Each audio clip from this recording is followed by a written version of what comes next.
오늘 함께 읽으실 말씀은 사도행전 22장 12절부터 21절까지의 말씀입니다.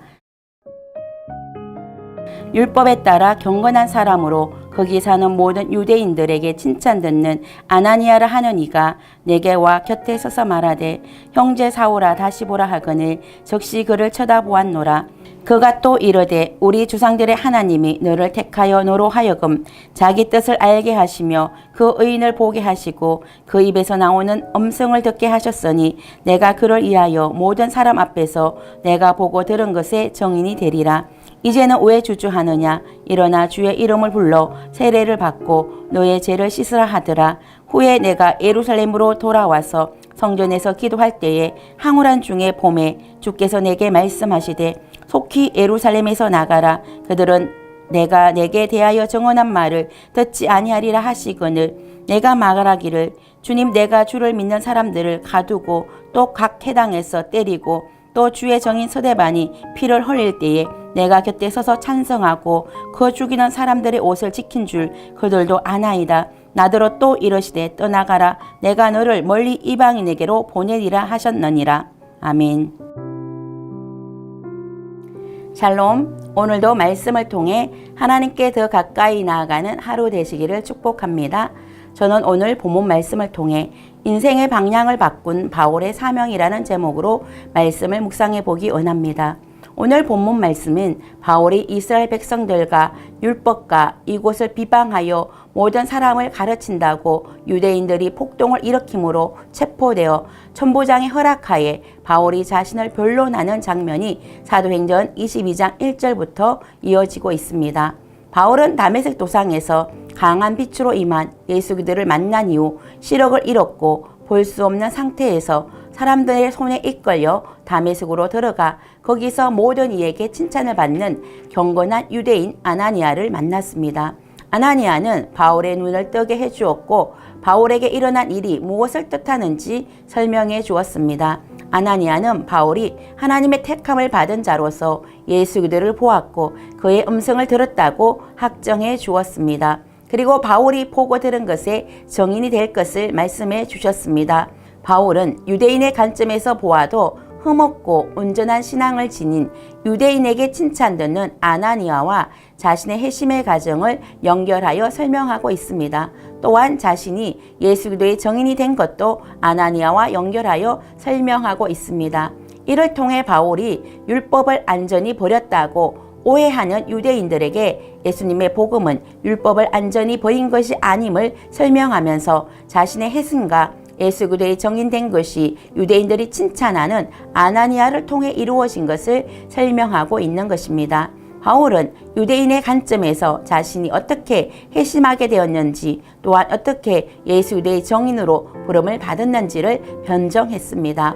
다메섹에서 예수 그들을 만나 회심한 후 아나니아를 통해 눈을 뜨게 된 적시 바울은 침례를 받았고 제사함의 은혜를 경험하게 되었습니다. 그리고 바울은 다메섹에서 예수 그리스도의 정인으로서의 삶을 살고자 하였습니다. 그러나 유대인들이 사울을 죽이려고 해서 사울은 아라비아 강야로 갔습니다. 바울은 아라비아 강야에서 3년 동안 훈련을 받았습니다. 후에 강야에서 예루살렘으로 돌아와서 성전에서 기도하던 중 바울은 황홀한 중에 예수님의 말씀을 듣게 되었습니다. 바울은 유대인들이 예루살렘 성전에서 기도하는 것을 중요하게 여긴다는 것을 알고 있기 때문에 여기에서 특별히 자신이 예루살렘 성전에 돌아와서 기도하던 중에 예수님의 음성을 듣게 된 것을 강조하고 있습니다. 바울은 유대인 입장에서 자신의 경험을 설명하고 있는 것입니다. 예수님은 바울에게 속히 예루살렘에서 나가라. 그들은 내가 내게 대하여 정언한 말을 듣지 아니하리라고 하셨습니다. 바울은 자신이 이렇게 극적으로 회심하여 복음의 정인이 된 것을 보면 유대인들이 복음이 참된 진리임을 깨닫고 주님께로 돌아올 것이라고 믿었던 것 같습니다.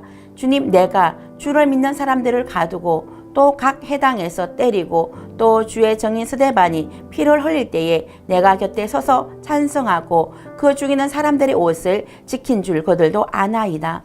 예수님 믿는 자들을 죽이고 가두는 일에 앞장섰던 제가 변하여 복음을 전하는 것을 보면 저들이 예수님을 믿지 않을까요? 라는 생각을 했을 것입니다.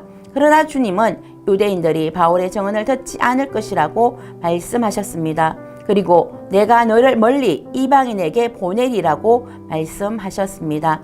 바울은 이방인에게 복음을 증거할 사명자로 예수님으로부터 직접 부르심을 받았습니다. 바울은 예수님을 통해 이방인에게 복음을 전하라는 보내심을 받아 예루살렘을 떠나 이방인을 향한 복음 전도의 사명을 감당하게 된 것입니다.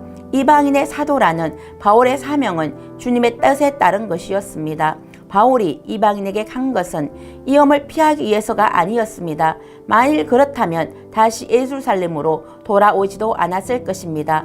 하나님도 성경도 제대로 알지 못하는 이방인에게 예수 그리스도의 복음을 전하는 것은 쉽지 않은 일이지만 바울은 하나님의 뜻에 순종해 이방인의 사도가 되었습니다.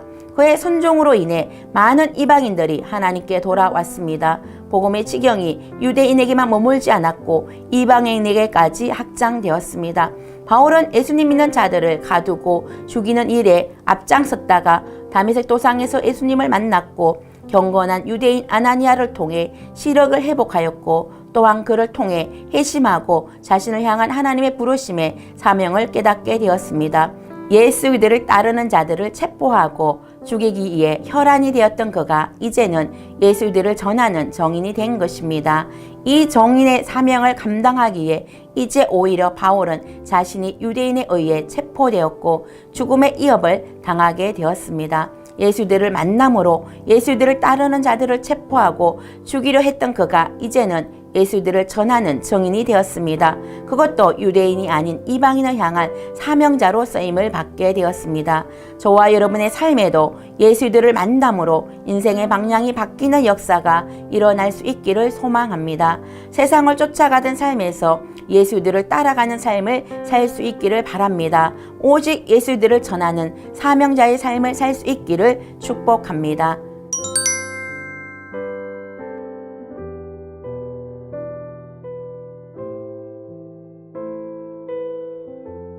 기도하겠습니다.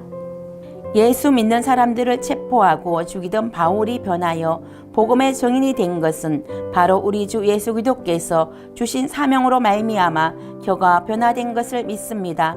우리도 주님이 주신 사명을 통하여 오직 예수 그리스도를 전하는 증인의 삶을 살게 하옵소서. 예수님의 이름으로 기도드립니다. 아멘.